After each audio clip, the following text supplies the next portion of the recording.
जय श्री राम सभी को, हर हर महादेव। आज फिर से इस्कॉन को एक्सपोज करने जा रहा हूँ मैंने अपने पहले वीडियो में जो इस्कॉन एक्सपोज की बनाई थी उसमें बताया था कि कैसे 60% ट्रांसलेशंस इनके भगवत गीता में रॉन्ग है पूरी तरह से। वो मैंने प्रूफ के साथ दिखाए थे। अगर वो वीडियो आपने नहीं देखा हो तो नीचे डिस्क्रिप्शन में लिंक है, वो देख लीजिए। लेकिन ये जो वीडियो मैं जो आज बना रहा हूँ वो स्पेशली उन पेरेंट्स के लिए है और सभी के लिए है एक्चुअली में, जितने भी लोग इस्कॉन में फंसे हैं या जितने भी लोग नहीं भी फंसे लेकिन अगर आगे जाके फंस सकते हैं उनके लिए ये वीडियो है। और मैं ये चाहता हूं कि ये वीडियो जो है वो गवर्नमेंट तक पहुंचे, क्योंकि ये बहुत सीरियस मामला है। मैं आपको बताऊंगा कि ये इतना सीरियस मामला क्यों है। ये बहुत बड़ी एक विदेशी साजिश है, हमारे इंडियंस को क्या कहते हैं नपुंसक बनाने की साजिश है, कमजोर करने की साजिश है। वो मैं इस वीडियो में सब प्रूफ के साथ दिखाऊंगा। आपको कोई कोई क्वेश्चन रहेगा ही नहीं कि मैं ऐसा क्यों बोल रहा हूं।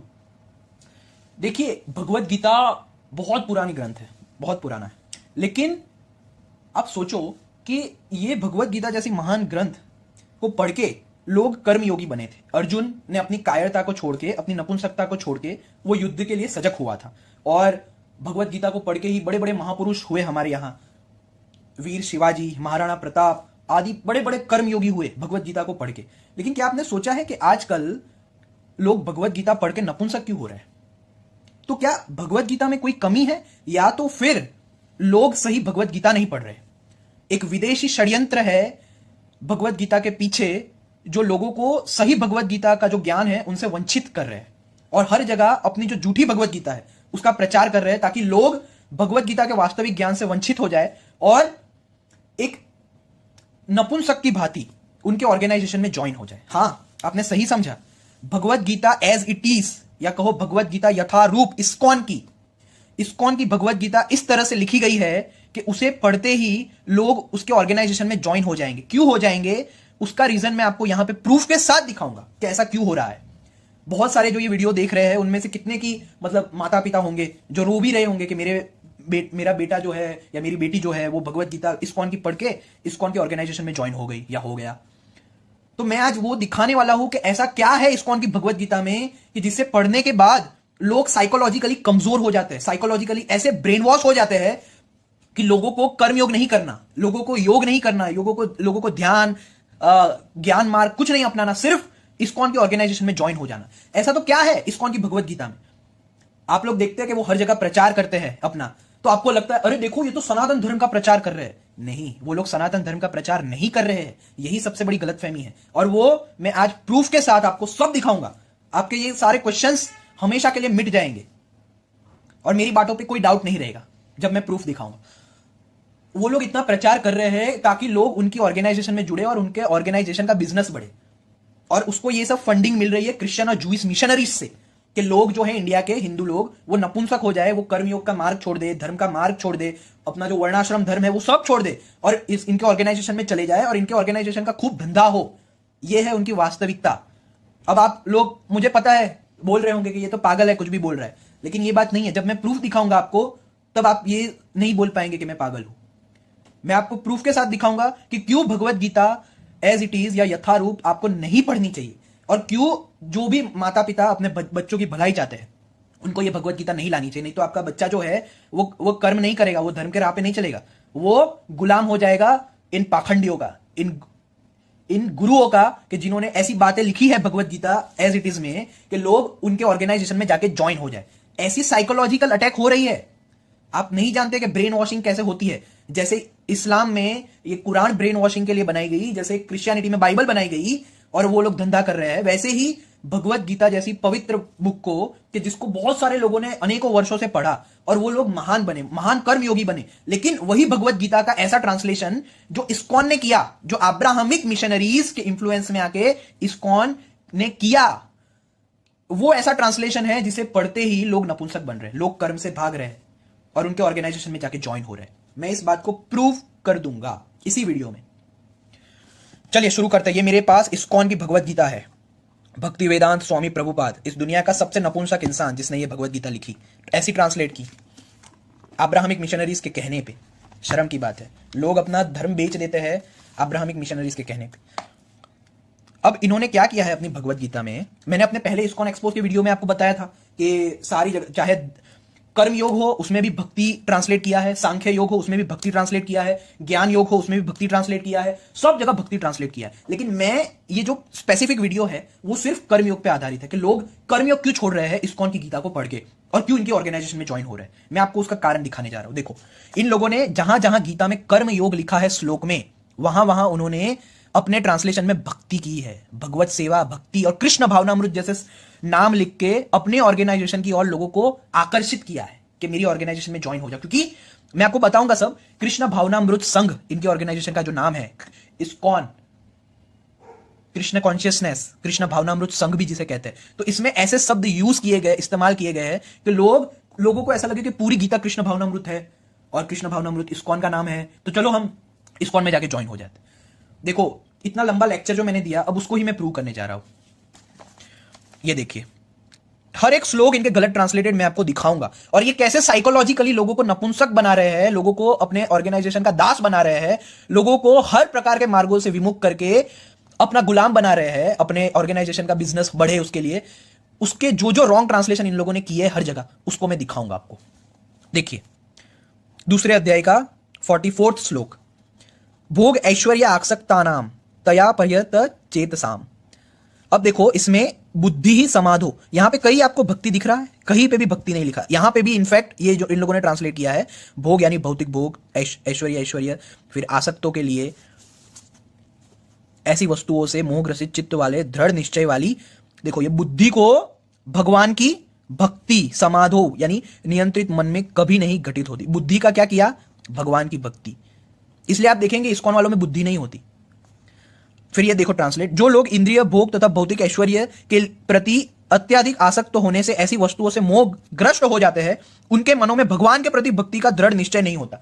अब देखो, भक्ति करना बुरा नहीं है, लेकिन इन लोगों ने क्या किया है, जहां जहां कर्मयोग का, दूसरे मार्गों का वर्णन है, वहां वहां भक्ति की है। उसमें भी क्या किया है, इन लोगों की भक्ति की परिभाषा उन लोगों ने ऐसी की है कि लोग ऐसा समझेंगे कि भक्ति का अर्थ तो सिर्फ इस्कॉन में जाके ज्वाइन हो जाना ही है। वो मैं बताऊंगा कैसे सबकॉन्शियस माइंड, हमारे अवचेतन मन में कैसी धारणाएं ये लोग डालने की कोशिश करते हैं। ये पहले मैंने बताया, बुद्धि का क्या किया? भगवान की भक्ति।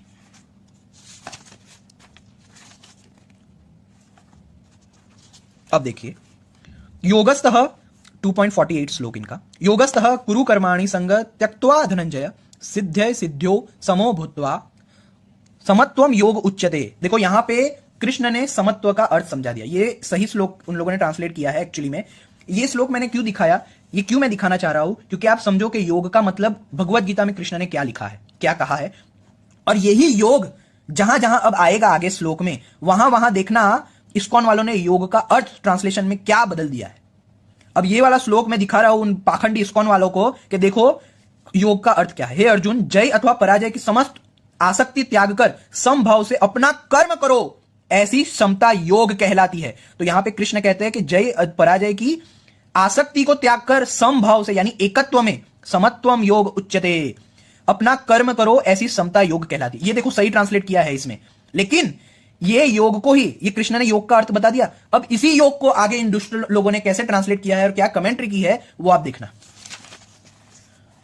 2.49, दूरेण वरम कर्म बुद्धि योगान द्वंद्व जन धनंजय बुद्धौ शरणम विच्छ कृपणा फल हेतवः। अब ये देखो, बुद्धि योगात को क्या किया? कृष्ण भावनामृत के बल पर। अभी मैंने आपको दिखाया था योग का अर्थ कृष्ण ने क्या बताया।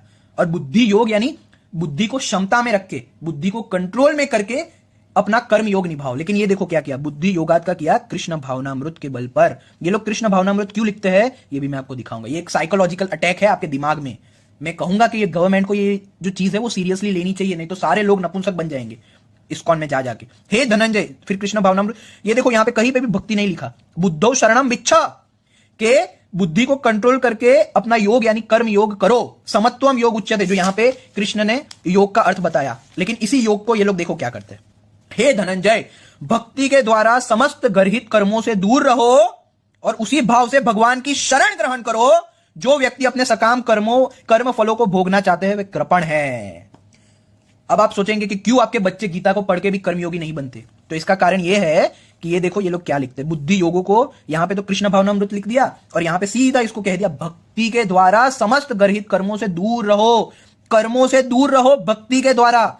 ये देखो, जबकि ये श्लोक कर्म योग सिखा रहा है, लेकिन इन्होंने कैसे ट्रांसलेट किया, और उसी भाव से भगवान की शरण ग्रहण करो, यानी कर्म मत करो, तुम भगवान की शरण ग्रहण करो, तुम नपुंसक बनो, जो कृष्ण खुद कहते हैं अर्जुन को श्लोक में। श्लोक तो रियल है, ये तो इन लोगों ने ट्रांसलेट गलत किया है कि भाई नपुंसकों की भांति क्यों हो तुम, युद्ध करो, कर्म करो। और वही गीता को ये पाखंडी लोग अपने हिसाब से ट्रांसलेट करते हैं कि भाई कर्म मत करो, कर्मों से दूर रहो और भगवान की शरण ग्रहण करो। अब यहां पे देखो, बुद्धो शरणम यानी समत्व की बुद्धि की शरण में जाओ, तो यहां पे इन लोगों ने कहा भगवान की शरण ग्रहण करो, जबकि यहां पे कहीं पे भी भगवान नहीं लिखा है। इनफैक्ट इन लोगों के इसमें भी कहीं पे भी भगवान नहीं लिखा है। अब ये देखो, बुद्धि युक्तो जहातीह उभे सुकृत दृष्टकटे। अब देखो, युजस्व योगः कर्मसु कौशलम।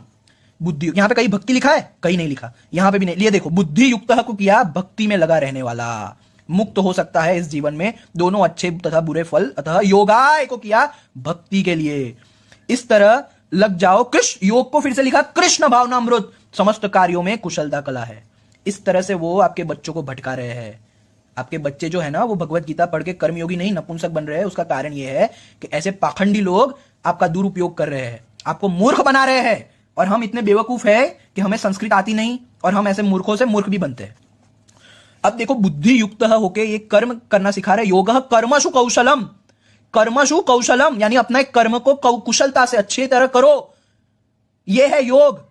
बुद्धि युक्त अपनी बुद्धि से करो, बुद्धि को समत्व में रख के करो। लेकिन उसका इन लोगों ने क्या किया, भक्ति में संलग्न मनुष्य इस जीवन में ही अच्छे तथा बुरे कार्यों से अपने को मुक्त कर लेता। योग के लिए प्रयत्न करो, क्योंकि सारा कार्य कौशल यही है। ये देखो, भक्ति में लगा हुआ। अब इसमें भी कर्मजम बुद्धि युक्ता ही फलम त्यक्त्वा मनीषिणः जन्म बंध विनिर्मुक्ता पदम गच्छन्त्य नामयम। अब देखना इसमें क्या किया है इन लोगों ने। यहां पे भी इन लोगों ने ऐसा कुछ नहीं लिखा भक्ति, कम से कम यहां पे ये ठीक से ट्रांसलेट किया, लेकिन ट्रांसलेशन में देखो, इस तरह भगवत भक्ति में लगे रहकर बड़े बड़े ऋषि मुनि अथवा भक्तगण अपने आप को इस भौतिक संसार में कर्म के फलों से मुक्त कर लेते हैं। इस प्रकार वे जन्म चक्र से छूट जाते हैं, भगवान के पास जाकर उस अवस्था को प्राप्त हो जाते हैं जो समस्त दुखों से परे।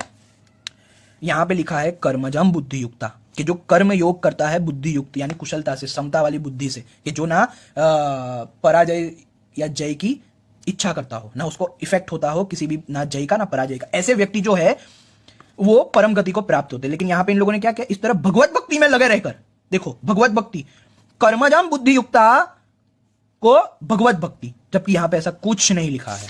अब ये लोग भगवत भक्ति लिखते तो बहुत है, आपको मैंने दिखाया, सब में भगवत भक्ति की है इन लोगों ने। सारे ट्रांसलेशन में भगवत भक्ति की है, लेकिन इनके भक्ति का जो डेफिनेशन है ना, भक्ति की डेफिनेशन वो इतनी अलग है कि ऐसी डेफिनेशन कहीं पे आपको मिलेगी नहीं।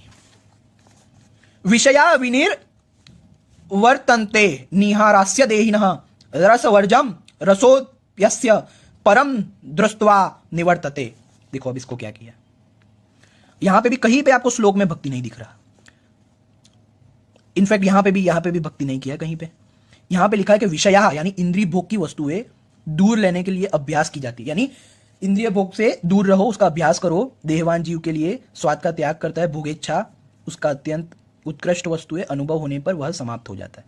देखो अब इसका ट्रांसलेशन देखना, देहधारी जीव इंद्रिय भोग से भले ही निवृत्त हो जाए, पर उसमें इंद्रिय भोगों की इच्छा बनी रहती है, लेकिन उत्तम रस के अनुभव होने से ऐसे कार्यों को बंद करने पर वह भक्ति में स्थिर हो जाता है। देखो इसमें भी इनकी भक्ति घुस गई। यह भी कर्मयोग का मार्ग है कि आसक्तियों को छोड़ो और कर्म करो, लेकिन इसमें भी इन लोगों की भक्ति घुस जाती है।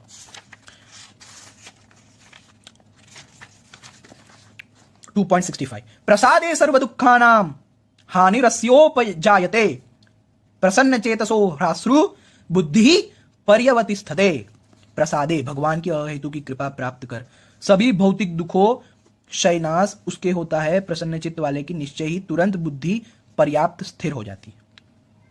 पहली बात तो प्रसादे का अर्थ यहां पे भगवान की अहेतु की भक्ति है ही नहीं। यहां पे प्रसाद का अर्थ है कि इंद्रिय, अभी तक जो हमने देखा कि इंद्रियों को जीत लेने से जो भी हम प्रैक्टिसेस करते हैं उससे उसका प्रसाद यानी उसका फल हमें यह प्राप्त होता है कि सर्व दुख जो है वो क्षय होने लगते हैं, नाश होने लगते हैं, बुद्धि स्थिर होने लगती है। लेकिन ये देखो ट्रांसलेट में क्या करेंगे, इस प्रकार से कृष्ण भावनामृत में तुष्ट व्यक्ति के लिए संसार के तीनों ताप नष्ट हो जाते हैं और ऐसी तुष्ट चेतना होने पर उसकी बुद्धि शीघ्र स्थिर हो जाती है। आप सोच रहे होंगे बार बार कृष्ण भावनामृत ये लोग लिखते हैं, ऐसा क्या कृष्ण भावनामृत लिखते हैं, इसके पीछे क्या साइकोलॉजिकल रीजन होगा।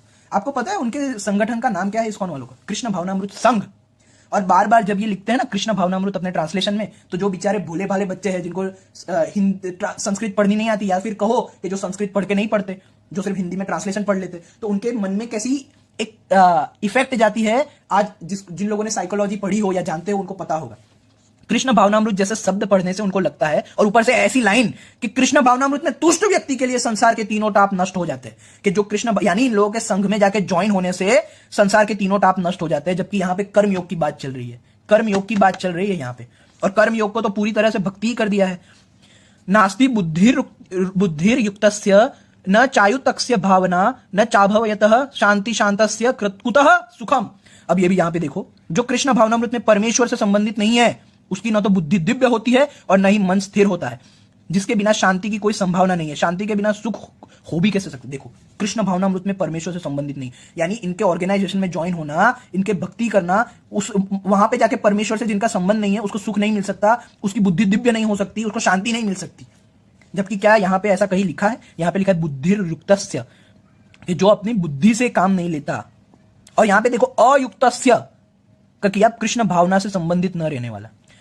बुद्धि अयुक्तस्य यानी जो बुद्धि से काम नहीं लेता, जिसकी बुद्धि समत्व में स्थित नहीं है, ऐसा व्यक्ति शांति को प्राप्त नहीं करता। लेकिन यहां पे देखो इन लोगों ने क्या किया, बुद्धि यानी दिव्य बुद्धि, कृष्ण भावनामृत से संबंधित न रहने वाले, अयुक्तस्य का किया, कृष्ण भावनामृत से संबंधित न रहने वाले। कृष्ण भावनामृत में परमेश्वर से संबंधित नहीं है।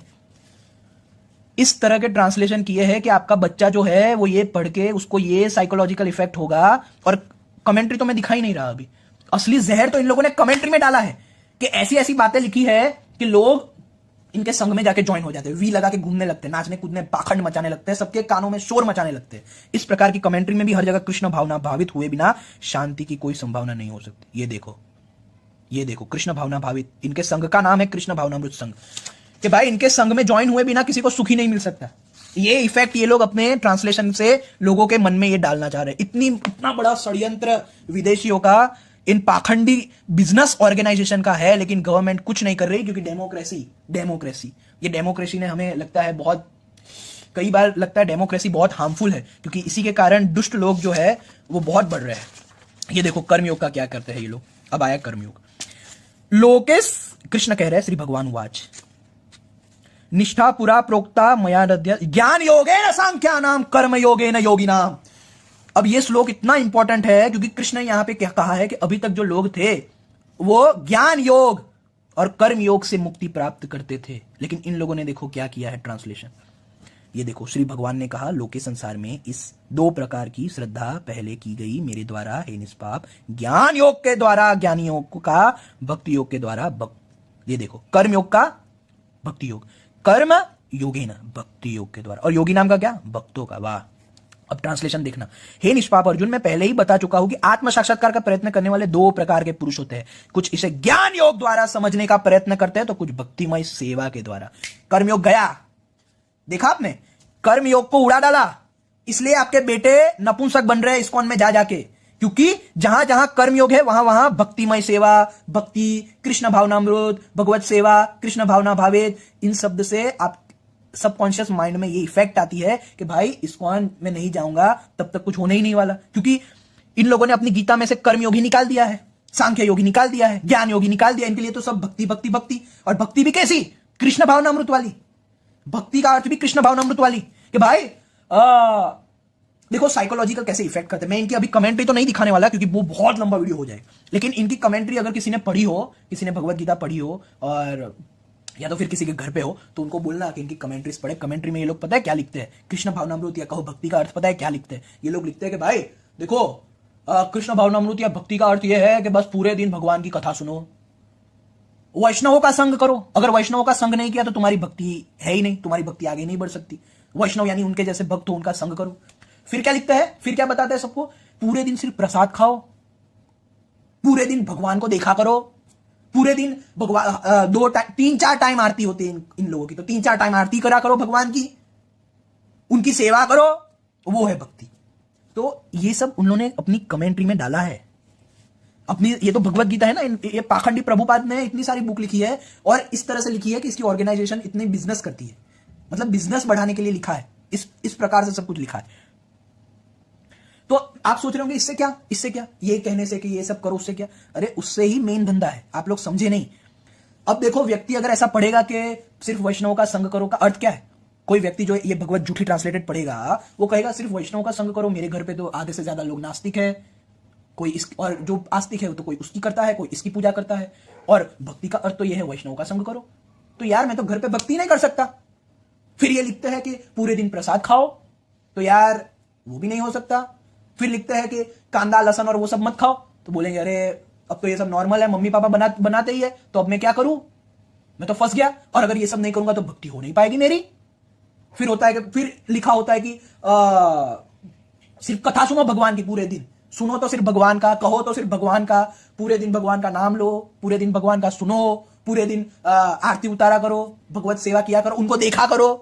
तो अब व्यक्ति जब ये सब पढ़ेगा तो उसके सबकॉन्शियस माइंड में, अवचेतन मन में कैसी धारणाएं जाएगी कि भाई ये सब तो मैं घर पे कर ही नहीं सकता, क्योंकि सुविधा ही नहीं है घर पे।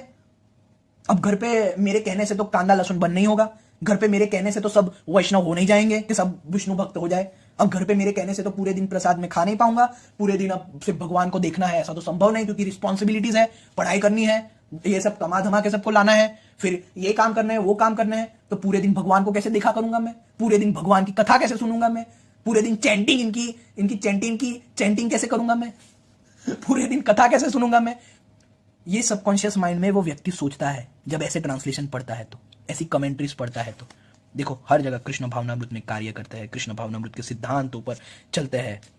देखो हर जगह इनकी कमेंट्री में लिखा है। अभी तो मैं सिर्फ आपको ट्रांसलेशन दिखा रहा हूं, कमेंट्री तो आप पूरी तरह से ब्रेन वॉश कर दे। इतना ब्रेन वॉश तो इस्लाम और क्रिश्चियनिटी को भी नहीं किया जाता जितना इस्कॉन वाले करते हैं। फिर व्यक्ति जब ऐसा सोचता है तो वो सोचता है कि भाई मुझे इस्कॉन में ज्वाइन होना ही पड़ेगा, क्योंकि इस्कॉन में ज्वाइन होऊंगा तभी तो मेरी भक्ति बनेगी। इस्कॉन में ज्वाइन हो जाऊंगा तो पूरे दिन मुझे कथा सुनने को मिलेगी, भगवान को पूरे दिन बस मूर्ति को देखना मिलेगा, और वहां पे तो कोई रिस्पॉन्सिबिलिटी भी नहीं होगी। तो मैं पूरे दिन बस मुंह से उनका नाम लेता रहूंगा पूरे दिन, और कुछ नहीं, बस उनको देखा करूंगा बस। तो ये साइकोलॉजिकल इफेक्ट होता है ऐसी बातों से। अब समझ आया विदेशियों का ये षड्यंत्र, या कहो ऑर्गेनाइजेशन बिजनेस का ये षड्यंत्र। अब समझ आया ये सब बातें किस और इशारा कर रही है, कैसा इफेक्ट करती है हमारे सबकॉन्शियस माइंड में, हमारे अवचेतन मन में।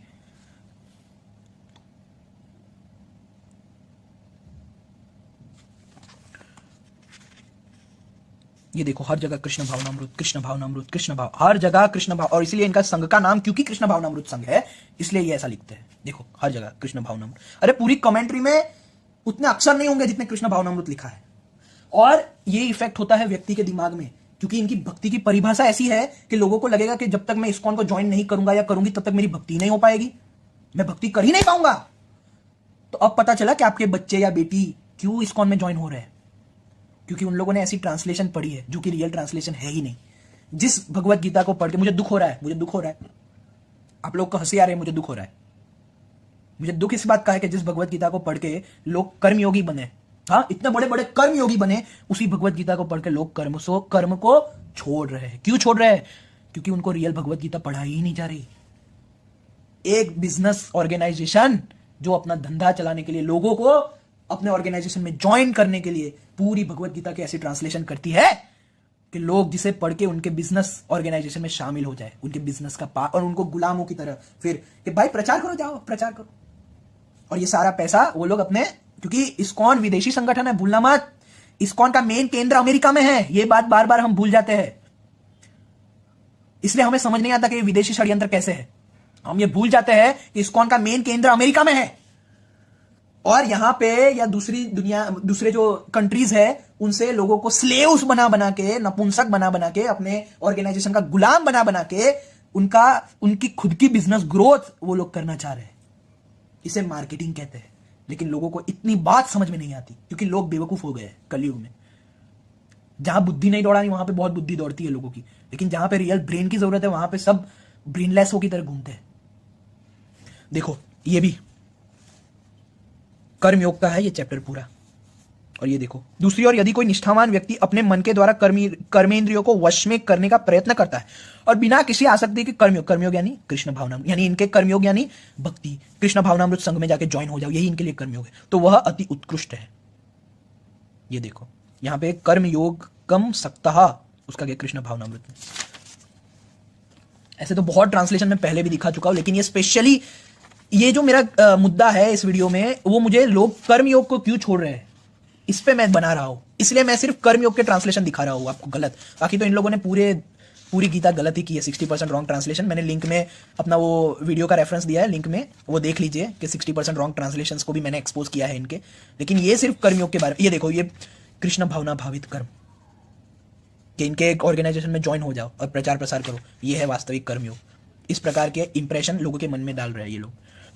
अब ये देखो 5वें अध्याय का पहला, संन्यासम कर्मणाम कृष्ण पुनर्योगम न संससी यच्छेय एत योरेकम तन्मे ब्रूहि सुनिश्चितम। अब ये देखो, यहां पे कहीं भक्ति भगवत सेवा ऐसा कुछ दिखेगा नहीं श्लोक में कभी, लेकिन इन पाखंडियों ये क्या ट्रांसलेट करते हैं ये देखने की बात है। देखो यहां पे भी इन लोगों ने नहीं किया इस बार, नहीं, योगम को भक्ति कर दिया, चलो योग को किया भक्ति। हे कृष्ण, पहले आप मुझसे कर्म त्यागने के लिए कहते हैं और फिर भक्तिपूर्वक कर्म करने का आदेश देते हैं। क्या आप सब कृपा करके निश्चित रूप से मुझे बताएंगे कि इन दोनों में से कौन अधिक लाभप्रद है? अब ये देखो, इसको इस तरह क्यों लिखा, इसको कहा कि कर्म योग के द्वारा कर्म करो, लेकिन इन लोगों ने क्या लिखा, भक्तिपूर्वक कर्म। और भक्तिपूर्वक कर्म यानी क्या, इनके ऑर्गेनाइजेशन में काम करो, इनके ऑर्गेनाइजेशन का प्रचार प्रसार करो, इनके ऑर्गेनाइजेशन में ज्वाइन हो जाओ और सब कुछ करो। ये इनके हिसाब से कृष्ण भाव, ऐसी कमेंट्री की है इन लोगों ने। संन्यासः कर्म योगश्च निह श्रेयस कराउभौ तु योस्तु कर्म संन्यासात् कर्म योगो विशिष्यते। और भगवान कह रहे हैं, कृष्ण ने जो, अर्जुन ने जो क्वेश्चन पूछा उसका आंसर दे रहे हैं। तो भगवान ने क्या उत्तर, मुक्ति के लिए तो कर्म का परित्याग तथा भक्तिमय कर्म दोनों ही उत्तम है, किंतु इन दोनों में से कर्म के परित्याग से भक्ति युक्त कर्म श्रेष्ठ है। भक्ति युक्त, यहां पे कहीं पे भी भक्ति दिख रही है आपको, वो बोल रहे हैं कि कर्म संन्यास यानी कर्मों का त्याग करने से अच्छा है कि कर्म योग करो। कर्म का त्याग करने से अच्छा है कर्म योग करो। और यहां पे क्या लिखा है कि कर्मों का त्याग करने से अच्छा है कि भक्ति युक्त कर्म करो, यानी भक्ति वाले कर्म करते रहो। यानी इनके ऑर्गेनाइजेशन में ज्वाइन हो जाओ, इन गधों के, इन नपुंसकों के, और ये लोग जो पूरे दिन शोर मचाते हैं, लोगों के कान में चिल्लाते हैं, वैसे कर्म करो। मुक्ति के लिए तो कर्म का परित्याग तथा भक्तिमय सेवा दोनों ही उत्तम है, किंतु इन दोनों में से कर्म के परित्याग से भक्ति युक्त कर्म श्रेष्ठ है। यानी कर्म योग को कर दिया, भक्ति युक्त कर्म श्रेष्ठ है। आपको समझना पड़ेगा कि यहां पे क्या क्या षड्यंत्र रचा जा रहा है। ये लोग जो लिखते हैं, इसका तात्पर्य ये लोग किस प्रकार समझाते हैं, आपको समझना पड़ेगा। आप इंटेलिजेंट हो, ये मैं मानता हूं। अब ये देखो, सांख्य योगो पृथक बाला प्रवदन्ति न पंडिता एकमप्यास्थित संभ्यूयोर विदन्ते फलम। सांख्य योग की बात है, हम यहां पे सांख्य योग, तो उसको भी यहां पे क्या, भक्ति पूर्ण कर्म। अज्ञानी ही भक्ति को, इनके लिए कर्मयोग का अर्थ सिर्फ भक्ति है। इसलिए आपका जो बेटा या बेटी है जिन्होंने इस्कॉन की गीता पढ़ी है, वो कर्मयोग नहीं करता, वो आपकी रिस्पॉन्सिबिलिटी नहीं निभाएगा, वो निभा ही नहीं सकता, क्योंकि इन लोगों ने हर जगह कर्मयोग को भक्ति कहा है। तो आपके बेटे या बेटी जिन लोगों ने ये गीता पढ़ी है, उनके लिए तो कर्मयोग एग्जिस्ट ही नहीं करता, सारी जगह भक्ति ही एग्जिस्ट करती है। और वो भी भक्ति कैसी, कृष्ण भावनामृत वाली, जो इनके कृष्ण भावनामृत संघ में जाने से ही होगी। तो अज्ञानी ही भक्ति को भौतिक जगत के विश्लेषणात्मक अध्ययन से भिन्न कहते हैं। जो वस्तुतः ज्ञानी है वे कहते हैं कि जो इनमें से किसी एक मार्ग का भलीभांति अनुसरण करता है वह दोनों के फल को प्राप्त कर ले। अब देखो, कर्मयोग को अज्ञानी ही भक्ति कर दिया, कर्मयोग को भक्ति, बल्कि यहां पे तो सांख्य की बात है, सांख्य योग को किया भक्तिपूर्ण। इनको ही नहीं पता ये लोग क्या करते रहते हैं। अब देखो ये वाला श्लोक, कर्मयोग इनके लिए तो पहली बात तो कृष्ण भावना भावित कर्म है। कृष्ण भावना भावित यानी कैसा कर्म, कि भाई बस पूरे दिन कृष्ण की कथा सुनो, पूरे दिन बस मुंह से कृष्ण का नाम लो, पूरे दिन बस प्रसाद खाओ, पूरे दिन आरती करो, पूरे दिन भगवान के विग्रह को देखा करो, पूरे दिन इनके गुरुओं के चरण धोया करो। ऐसी कमेंट्री लिखी है इन लोगों ने, कमेंट्री में ऐसी सब बातें। और इनकी दूसरी जो किताबें हैं उसमें भक्ति को इस तरह से वर्णन किया है इन पाखंडियों ने, इसलिए मैं बता रहा हूं। और बस ये सब करते रहो, वही कर्म है, वही कृष्ण भावना भावित है। और इसलिए आपका बेटा या बेटी के साइकोलॉजी ऐसे ब्रेन वॉश हो जाते हैं वो लोग कि बेचारे इस्कॉन में जाके ज्वाइन हो जाते हैं। क्या करेंगे वो बेचारे भी, उन्हें ज्ञान ही नहीं है। उन्हें ज्ञान इसलिए नहीं है क्योंकि उन लोगों ने कभी ये श्लोक पढ़ने की हिम्मत नहीं की। वो लोग बस ट्रांसलेशन को देख के खुश हो जाते हैं, वो लोग देखते ही नहीं है कि श्लोक में क्या है और ट्रांसलेट क्या किया है। अरे इन लोगों के यहां के ट्रांसलेट और यहां के ट्रांसलेशन में अंतर आता है। सोचो, श्लोक और ये ट्रांसलेशन की क्या बात करूं, ये कुछ और है, ये तो पूरा ही कुछ और। ऐसे धूर्त लोग, ऐसे बिजनेसमैन लोग आपको बेवकूफ बना रहे हो, आप शांति से रह रहे हो। ऐसे धूर्त लोगों को जो अब की बार आपको आए तो कि ये ले लो, गीता ले लो, गीता ले लो। आपको लगता है सनातन धर्म का प्रचार कर, अच्छा अच्छा प्रचार कर रहे हैं ना, बहुत प्रचार कर रहे हैं। इनको बोलो कि अगर तुझे सनातन धर्म का प्रचार ही करना है ना, चल एक काम कर, इस्कॉन के बुक्स रख, दूसरी बुक्स बेच, दूसरी आध्यात्मिक किताबें बेच, जैसे कि गीता प्रेस की बेच, या फिर कोई भी दूसरी गीता बेच जो इस्कॉन की नहीं हो। वो लोग कहेंगे नहीं, हम ऐसा नहीं करेंगे। तब इनका झूठ पकड़ा जाता है, तब इनकी औकात पकड़ी जाती है, इनका बिजनेस पकड़ा जाता है। क्यों? क्योंकि अगर सनातन धर्म का प्रचार इनको करना होता तो उन्हें तो सनातन ज्ञान से मतलब है। क्यों सिर्फ इस्कॉन की किताबों का प्रचार करना है इनको? सोचो सोचो, जो बड़े मुझे कमेंट में भोंकते रहते हैं ना, बुद्धिहीन ब्रेनलेस पीपल, कि भाई ये लोग इस्कॉन सनातन धर्म का प्रचार कर रहे हैं, भगवान का इतना प्रचार कर रहे हैं, भगवान का इतना वो। अरे मूर्खो, थोड़ी बुद्धि ले आओ, वरना एक खींच के लगा के थोड़ी बुद्धि दूंगा मैं अपनी ओर से। थोड़ी जो खोपड़ी उल्टी हो गई है उसको थोड़ा सीधा करना भी मुझे आता है। तो कमेंट करने से पहले सोच लिया करो। अपनी औकात जो है ना, जो ब्रेनलेसनेस है, 0%, 0.1.5% भी जो कॉमन सेंस नहीं भरा है, उसको अपने कमेंट्री में प्रदर्शित मत करो। अरे कमेंट में मेरे वीडियो में आके प्रदर्शित मत करो कि हम बुद्धिहीन और बेवकूफ इंसान हैं, क्योंकि हम नपुंसक हैं। अपनी नपुंसकता अपने इस्कॉन के गुरुओं को दिखाओ, क्योंकि वो भी नपुंसक है और तुम भी उनके सामने ही रहो। मेरे कमेंट में आके ये फालतू की बकवास मत करना, क्योंकि तुम्हारी बातों में 0.1% भी कॉमन सेंस नहीं होता। तुम्हें लगता है कि सनातन धर्म का प्रचार कर रहे हैं, तो उनको बोलो ना इस्कॉन की बुक के बिना बुक कोई बेच के दिखाए। क्यों? उन्हें तो सनातन धर्म से मतलब है। तो क्या सिर्फ इस्कॉन से मतलब है कि सिर्फ इस्कॉन की बुक का हम प्रचार करेंगे, इस्कॉन की बुक बेचने जाएंगे? अरे गधो, बुद्धिहीन मनुष्यों, वो लोग इस्कॉन की बुक इसलिए बेच रहे हैं ताकि इस्कॉन में लोगों को ज्वाइन कर सके, क्योंकि बुक में ऐसा जहर भरा है कि जिसे पढ़ के ही लोगों में ऐसा ब्रेन वॉश हो जाएगा, ऐसा साइकोलॉजिकल इफेक्ट होगा कि वो ललायत हो जाएंगे, वो निर्बल हो जाएंगे, वो साइकोलॉजिकली ऐसे हो जाएंगे कि मुझे ज्वाइन होना है इस्कॉन में, नहीं तो मेरी भक्ति नहीं होगी, मुझे मुक्ति नहीं मिलेगी, मुझे गोलोक नहीं मिलेगा। इनका एक तो भगवान गोलोक में रहता है, मुझे गोलोक नहीं मिलेगा, मुझे वैकुंठ नहीं मिलेगा, मुझे वो नहीं मिलेगा, मुझे कुछ नहीं मिलेगा। ऐसा साइकोलॉजिकल अटैक इन लोगों ने किया है अपने ट्रांसलेशन और कमेंट्री में। तो गधो, मैं इस्कॉन वालों को बोल रहा हूं, आप सबको नहीं बोल रहा। जो पाखंडी लोग मेरे कमेंट में आके लिखते हैं ना, इस्कॉन को एक्सपोज करने के बावजूद भी, कि भाई इतना प्रचार कर रहे हैं। अरे प्रचार कर रहे हैं तो बोलो ना इनको कि दूसरे ग्रंथों का करे। इस्कॉन के अलावा क्या कोई धार्मिक ग्रंथ अवेलेबल ही नहीं है दुनिया में? उन्हें तो प्रचार से मतलब होना चाहिए। तुम कहते हो बड़े भगवान के भक्त बने फिरते हैं, भगवान का इतनी सेवा। अरे भगवान की सेवा, ये भगवान शब्द बोलने के लायक नहीं है। ये धूर्त लोग, जो व्यक्ति अपने खुद के भगवान के बोले हुए वचनों को अपने बिजनेस के लिए बदल देते हैं, ऐसे लोग भगवान के भक्त कहलाने के लायक है? उनके मुंह से भगवान शब्द भी अच्छा नहीं लगता। जो खुद को कृष्ण से भी ज्यादा इंटेलिजेंट समझते हैं, भाई कृष्ण ने तो ऐसा लिखा है, हम तो ट्रांसलेट ऐसा करेंगे क्योंकि हम कृष्ण से ज्यादा इंटेलिजेंट है। हम कृष्ण को नहीं मानते, हम कृष्ण के नाम से बिजनेस करना जानते हैं। यह है उनकी अच्छाई, यह है उनकी सच्चाई, यह है उनकी अच्छाई और सच्चाई जिसे आप देख नहीं पा रहे। आप बड़े कहते हो ना, बड़े अच्छे लोग हैं, बड़े सच्चे लोग हैं, इतने प्रचार कर रहे हैं भगवान का, इतना वो कर रहे हैं। अरे भगवान का नहीं कर रहे, वो लोग अपना धंधा बढ़ा रहे हैं। मूर्खो, थोड़ी आंखें खोलो। मूर्खो, अगर भगवान की उन्हें इतनी फिक्र होती ना, तो भगवान के शब्द नहीं बदलते अपने ऑर्गेनाइजेशनल बिजनेस के ग्रोथ के लिए। थोड़ी बुद्धि लगाओ। सारी बुद्धि जो है वो जिस पाखंडी नपुंसक को दे के आ गए हो इस्कॉन के गुरु को, वहां से उसको बोल के फिर से मुझे बुद्धि दे दे थोड़ी। मूर्ख लोग मुझे सिखा दे कमेंट में कि इतना प्रचार करते हैं, ये कर। अरे मेरे सामने तो ऐसा भौंकना ही मत। मैं सीधा तुझे चैलेंज देता हूं कि उनको बोल कि इस्कॉन के अलावा दूसरी धर्म ग्रंथ बेचे।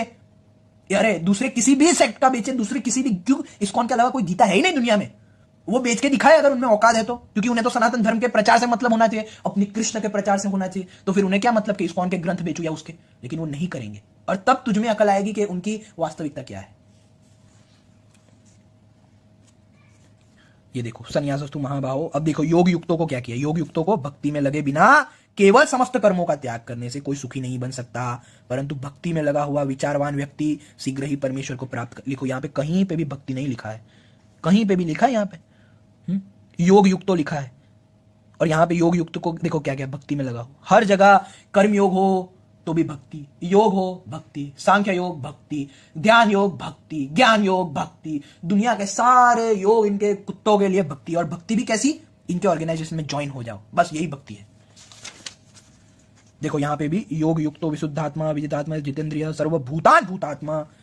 जो देखो, जो भक्ति भाव से कर्म करता है, जो विशुद्ध आत्मा है और अपने मन तथा इंद्रियों को वश में रह सबों को प्रिय होता। ये पूरा श्लोक गलत है, पूरा श्लोक गलत है। योग युक्त को फिर से भक्ति में लगा हुआ माना। यहां पे लिखा है सर्वभूत में, अपने आप को सब में और सब में अपने आप को देखता है। ये इस श्लोक का अर्थ है। और इसको देखो कैसा किया कि भक्ति भाव यानी भक्ति वाले कर्म करता है वही कर्मों में नहीं बंधता है, बल्कि यहां पे लिखा योग युक्त होकर। जो योग की परिभाषा मैंने आपको दिखाई थी पहले कि योग क्या है, कर्मसु कौशलम, कुशलता से अपना कर्म करना योग है। जय और पराजय की हानि हो या लाभ हो, उससे आसक्ति को छोड़कर समत्व में रहना योग है। लेकिन उसको बार बार भक्ति भाव से कर्म, यानी इनके ऑर्गेनाइजेशन में ज्वाइन हो जाओ, यही कर्म योग है, यही ध्यान योग है, ये सब कुछ यही है कि इनके ऑर्गेनाइजेशन में जाके ज्वाइन हो जाओ और नपुंसकों की तरह चिल्लाते रहो सबके कान में जा जाके, क्योंकि इन नपुंसकों को वही आता है। ये देखो, युक्तः कर्म फलम त्यक्त्वा शांतिम आपनोति नैष्ठिकीम अयुक्तः कामकारेण फले युक्तो निबध्यते। इसका भी देखो क्या किया, युक्तः का किया भक्ति में लगा हुआ, वाह वाह। अयुक्तः का किया कृष्ण भावना से रहित, वाह वाह। अब देखो यहाँ पे निश्चल भक्त शुद्ध शांति प्राप्त करता है क्योंकि वह समस्त कर्मफल मुझे अर्पित कर देता है, किंतु जो व्यक्ति भगवान से युक्त नहीं है और जो अपने श्रम का फल कामी है वह बंध जाता है। यानी जो इनके ऑर्गेनाइजेशन में ज्वाइन नहीं होता, कृष्ण भावनामृत से रहित है, जो कृष्ण भावनामृत में नहीं है, यानी इनके इन गधों के नपुंसकों की तरह इनके ऑर्गेनाइजेशन में ज्वाइन नहीं है, वो कभी भी मुक्त नहीं हो सकता, हमेशा बंध जाता है। ऐसे ट्रांसलेशन इन लोगों ने की है। अब आप लोग खुद देख लो कि आपको इन लोगों के साथ क्या हासिल करना है। और इतना ही नहीं, एक और चीज मैं दिखाना चाहता हूं। ये इनका सबसे बड़ा जो लालच होता है ना, वो भगवत धाम कि गोलोक मिलेगा, कोई ऊपर बैठा है आसमान में, इनकी राह देख रहा है कुत्तों की, कि ये लोग जाएंगे वहां पे उनकी सेवा करेंगे। ये सबसे बड़ा ये लालच है जिसके दम पे लोग इनकी बातों में आ जाते हैं कि अगर ये सब सेवा आप मेरे ऑर्गेनाइजेशन में आके करेंगे तो आपको गोलोक मिलेगा। आपको चैलेंज देता हूं मैं, पूरी भगवत गीता की किसी भी श्लोक में भगवत धाम शब्द नहीं लिखा है, ना गोलोक शब्द है ना वैकुंठ शब्द है। आश्चर्य होगा ना, भगवत गीता के एक भी श्लोक में नहीं लिखा है। चैलेंज है मेरा इस्कॉन वालों से। लेकिन इन लोगों ने अपने सारे ट्रांसलेशन में भगवत धाम, फिर क्या भगवत धाम, गोलोक, फिर वैकुंठ, ये सब इन लोगों ने अपने ट्रांसलेशन में लिखा है, जबकि श्लोक में ऐसा कहीं नहीं लिखा।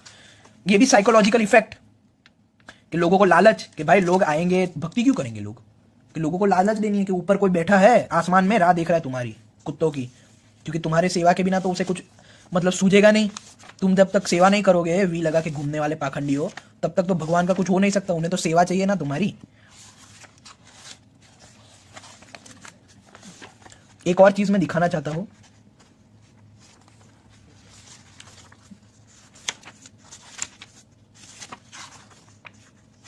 कृष्ण ने परम गति को किस तरह से वर्णन किया है।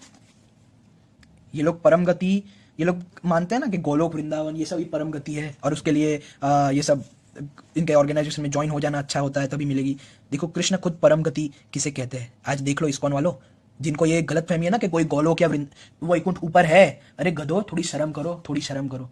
अगर भगवान कोई ऊपर बैठा हुआ व्यक्ति होता तो वो कभी अपने बच्चों को ऐसे दुख में नीचे नहीं छोड़ता। कोई माता पिता इतना बुरा नहीं होता। हमारे यहाँ पे खुद के भी जो माता पिता, अगर दुष्ट से भी दुष्ट हो अगर कोई माता पिता, वो भी अपने बच्चे का ख्याल रखते हैं इस तरह कि बच्चे को कभी कोई मुसीबत ना आए, भले ही माता पिता पे आए। गरीब से गरीब माता पिता भी यहाँ संसार के जो होते हैं ना, वो अपने बच्चे को सुविधा में रखते हैं और खुद असुविधा में रह लेते हैं। एक कमरा होता है तो, और वो 3 जन नहीं आ पाए तो अपने बेटे को वो लोग अंदर रखते हैं और खुद बाहर सोते हैं, भले ही बारिश हो जाए। ये होती है माता पिता की पहचान। और तुम लोगों ने भगवान के नाम पे ऐसी पाखंडी मचा रखी है कि वो तुम्हारा माता पिता ऊपर बैठा है, तुम्हें यहाँ पे दुख में छोड़ दिया है और तुम्हारे 84 लाख योनि में तुम्हें घुमा रहा है। और जब तक तुम सरेंडर नहीं करोगे, इनके ऑर्गेनाइजेशन में ज्वाइन होके भक्ति सेवा नहीं करोगे, तब तक वो अपने धाम में तुम्हें जगह नहीं देगा। फिर भी कहते हैं कि भगवान बहुत करुणामय है, अकारण सिंधु है, सबसे कृपालु है, सबसे दयालु है। और एक तरफ भगवान की ऐसी परिभाषा जो कि अब्राहमिक परिभाषा है, जो मुस्लिम और क्रिश्चियन वाले मानते हैं, क्योंकि ये तो अब्राहमिक लोग ही है ना। इस्कॉन वाले हिंदू है ही नहीं। इनको हिंदू कहना सबसे बड़ी मूर्खता है, क्योंकि हिंदुओं के लिए भगवान जो है वो कोई व्यक्ति नहीं है, वो हर जगह है। वो एक कॉन्शियसनेस की फील्ड है, वो व्यापक है। वो कोई व्यक्ति नहीं जो ऊपर रहता है। अरे थोड़ी तो शर्म करो। कोई माता पिता ऐसा हो सकता है कि जब तक मुझे सरेंडर नहीं करोगे मैं अपने धाम में जगह नहीं दूंगा, तुमको 84 लाख में घुमाता रहूंगा। अरे गधो, ये तुम इन बिजनेस ऑर्गेनाइजेशन की बातों में मत आओ। ये तो तुम्हें अपने जैसा अपने बिजनेस में अब तुम्हें स्लेव बनाना चाहते हैं, इसलिए ऐसी बातें करते हैं। तुम्हें डराना चाहते हैं, तुम्हें लालच देना चाहते हैं। कोई भी माता पिता ऐसा नहीं हो सकता। ये इतनी छोटी सी, इतना 5% कॉमन सेंस क्यों नहीं है? समम पश्यन् ही सर्वत्र समवस्थितम महेश्वरम न हिनस्त्यात्मात्ममानम ततो याति पराम गति। ये देख लो इस्कॉन वालों, इस्कॉन के गधों, कि कृष्ण ने परम गति किसको कहा है।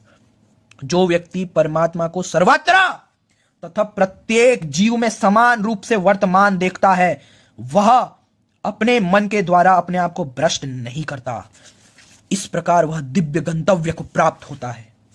अपने खुद के कृष्ण की बात मान लो कि परम गति कैसे प्राप्त करते हैं। कम से कम ये श्लोक तो इन लोगों ने सही ट्रांसलेट किया, इसके लिए आभारी हो। सही ट्रांसलेट तो गलती से किया होगा, इनके लिए गलती होगी। इन इस्कॉन वालों के लिए सही ट्रांसलेट करना गलती है। सोचो क्या कह रहे हैं, परमात्मा को सर्वत्र और प्रत्येक गोलोक में नहीं बैठा तुम्हारा परमात्मा कुत्तो, वैकुंठ में नहीं बैठा है वो।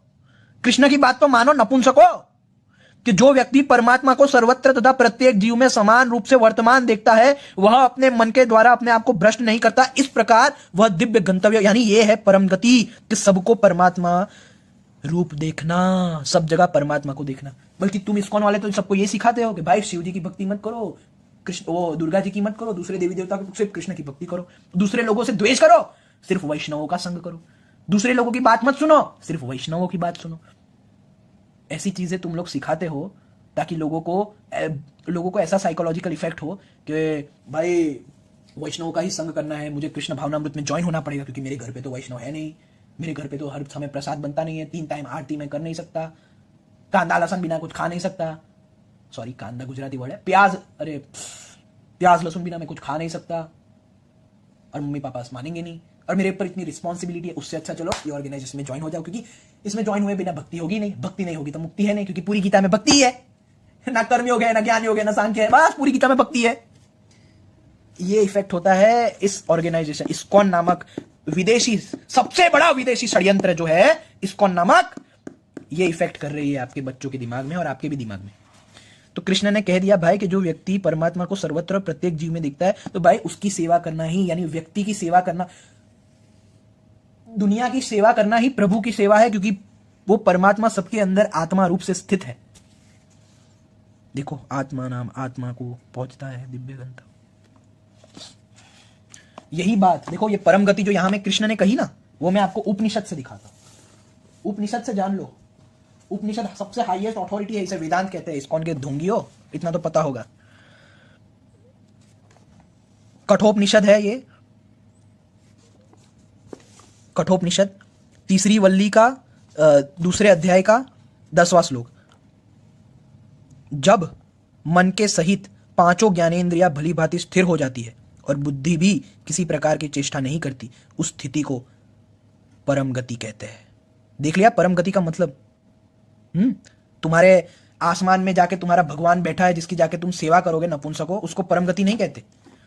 कृष्ण की बात और वेदांत की बात कम से कम मान लिया करो। या अपने पाखंडियों की बात मानोगे जो गलत ट्रांसलेट करके हर जगह गोलोक गोलोक भगवत धाम, श्लोक में लिखा भी नहीं है फिर भी ये लोग लिख देते हैं। ऐसे नपुंसकों की बात मानने से अच्छा है भगवान की बात मानो ना। तो आप लोगों ने जान लिया, देख लिया कि ये किस तरह ये ऑर्गेनाइजेशन वास्तविकता में, जो आपको लगता है कि भाई सनातन धर्म का ग्रोथ कर रहे हैं या हिंदू धर्म का ग्रोथ कर रहे हैं, वो एक्चुअली में अपने बिजनेस का ग्रोथ कर रहे हैं। आपके सनातन की या कृष्ण की उन्हें कोई चिंता नहीं है, उन्हें गीता की भी कोई चिंता नहीं है, उन्हें अपने बिजनेस ग्रोथ की चिंता है। अगर सच में सनातन धर्म का प्रचार करते ना, तो दूसरे देवी देवताओं के लिए बुरा नहीं कहते, दूसरे देवी देवताओं के भक्तों को बुरा नहीं कहते, दूसरे मार्गों को बुरा नहीं कहते, अपने ही हिंदुइज्म के मार्गों को ये लोग बुरा कहते हैं और जीसस और मोहम्मद को कृष्ण का अवतार बताते। हाँ, आश्चर्य है ना, लेकिन उन्होंने बताया है। जीसस और कृष्ण को तो एक मानेंगे, लेकिन शिव और कृष्ण का एकत्व नहीं मानेंगे। और आप कहते हो कि ये सनातन धर्म का प्रचार कर रहे हैं। अरे मूर्खो, ये सनातन धर्म को अब्राहमिक बना रहे हैं और आपको पता ही नहीं चल रहा। सनातन धर्म में मोनोथिज्म लाया है इन्होंने, इन कुत्तों ने। बस तो मैंने मुझे जो समझाना था वो मैंने समझा दिया। अब आपके ऊपर है कि आप लोग सुधरते हैं या नहीं। मैं चाहता हूं कि ये वीडियो गवर्नमेंट तक जाए, ताकि गवर्नमेंट इन लोगों के ऊपर कड़ी से कड़ी कार्रवाई करे, और क्या पता आगे जो फ्यूचर में लोग हैं वो इनके षड्यंत्र से बच जाए।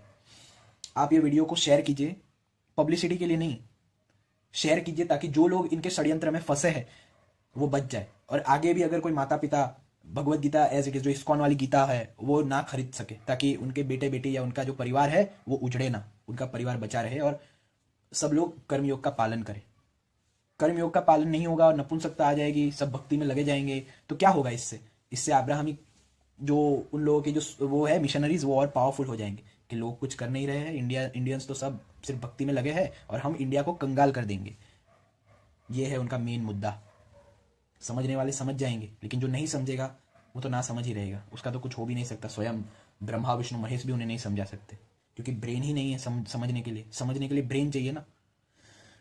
तो यही बात है, जाग जाओ, समझ जाओ, सनातन धर्म, वास्तविक सनातन धर्म को जानो, उपनिषदों को पढ़ो। इनकी जो सेक्टेरियन ग्रंथ है, ब्रह्म संहिता और ये सब जो खुद के ही इनके बनाए हुए ग्रंथ है, जिनको उनके ही दूसरे वैष्णव संप्रदाय मानते नहीं है। चैतन्य महाप्रभु को अवतार बना दिया है अपने ही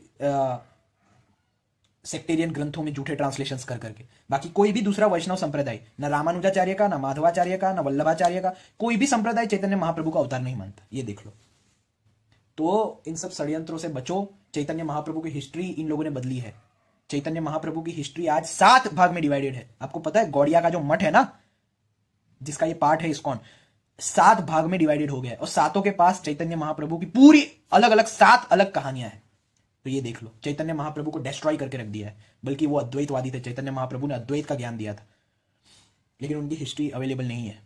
और आज उन्हीं के दम पर ये लोग अपना पाखंड मचा रहे हैं, उन्हीं का नाम यूज करके। जैसे रामपाल कबीर का नाम यूज कर रहा है ना, खुद की ग्रंथ बना रहा है कबीर के जो दोहाज है उसके गलत ट्रांसलेशंस करके, वैसे ही इन लोगों ने चैतन्य महाप्रभु के नाम पे चैतन्य चरितामृत ये खुद के ही गलत गलत ट्रांसलेशन करके बताते हैं कि भाई हम तो भगवान की बात मानते हैं, चैतन्य महाप्रभु तो स्वयं कृष्ण है, कृष्ण है, कृष्ण है। ये उनका एक खुद को बैक करने का एक, क्या कहते हैं, एक सपोर्ट है, झूठा सपोर्ट, जिसके सहारे वो लोगों को मूर्ख बना रहे हैं। आप समझ जाओ और वास्तविक ग्रंथों को पढ़ो। जो 11 उपनिषद है, जो वेदांत है, उसका श्रवण करो, उसको पढ़ो। वास्तविक गीताएं पढ़ो। लोग मुझे पूछते हैं भाई तो कौन सी गीता पढ़े। मेरा वो इस्कॉन एक्सपोज का पहला वाला वीडियो था, उसको पूछते हैं कौन सी गीता। अरे भाई, इस्कॉन के अलावा सारी गीता पढ़ सकते हो आप। सिर्फ इस्कॉन ने ही ऐसे गलत ट्रांसलेशन किए हैं क्योंकि उसके बिजनेस का ग्रोथ हो और अब्राहमिक मिशनरीज को फायदा हो कि लोग नपुंसक बन जाएंगे और वो लोग कन्वर्ट कर लेंगे लोगों को। तो आप लोग पढ़ो दूसरी गीताएं। इस्कॉन के अलावा सारी गीता के ट्रांसलेशन सही है। मैंने मोस्ट ऑफ बहुत सारी गीताओं को पढ़ा है, उनके ट्रांसलेशन चेक किए, सिर्फ इस्कॉन ने ऐसे गलत ट्रांसलेशन किए। आप किसी भी और की गीता पढ़ सकते हो, कोई प्रॉब्लम नहीं। सिर्फ इस्कॉन की मत पढ़ो क्योंकि ये एक बहुत बड़ा षड्यंत्र है, विदेशी षड्यंत्र है। आप समझो, उनका मेन केंद्र अमेरिका में है, सबसे ज्यादा जूइश लोग वहां पे काम करते हैं। समझ जाओ कि फिर कि इस्कॉन की क्या हालत होगी। जो जूइश पूरी दुनिया के बैंकों को रूल कर रहे हैं, इतनी सारी चीजों को रूल कर रहे हैं, वो क्या इस्कॉन को ऐसे ही छोड़ देंगे। लोग कहते हैं कि इस्कॉन का इतना प्रचार वहां पे क्यों हो रहा है, वो इसलिए हो रहा है क्योंकि वहां के अब्राहमिक मिशनरीज, जूइश मिशनरीज चाहते हैं कि इसका प्रचार हो, ताकि लोगों को लगे सनातन धर्म भी अब्राहमिक जैसा ही है, बाइबल और कुरान जैसा ही है। अगर ऐसे झूठे ट्रांसलेशन पढ़ेंगे तो वहां के लोग जो सनातन धर्म की ओर आने वाले हैं वो भी नहीं आएंगे, और आएंगे तो भी उनका माइंडसेट तो जूइश ही रहेगा। ये है षड्यंत्र, क्योंकि वो लोग हिंदू बन के भी खुद को हिंदू नहीं मान रहे। तो खुश मत हो कि लोगों वहां पे तो कन्वर्ट हो रहे, लेकिन वो लोग खुद को हिंदू नहीं मानते। इस्कॉन एक अलग सा धर्म बन चुका है वहां पे, हरे कृष्ण नाम का, जो हिंदू से अलग है, और ये लोग अपना खुद का रिलीजन बना रहे हैं। और तुम अपने झूठे ख्वाब में रहो कि ये लोग तो सनातन धर्म का प्रचार कर रहे हैं, सबको हिंदू बना रहे हैं। अरे बेवकूफो, इस्कॉन वाले खुद कहते हैं कि हम हिंदू नहीं है, हम अलग से है। अब तो आंखें खोलो। तो मुझे अब इतना ही कहना है। जय श्री राम, हर हर महादेव। सत्य की ही जीत हो, असत्य का नाश हो।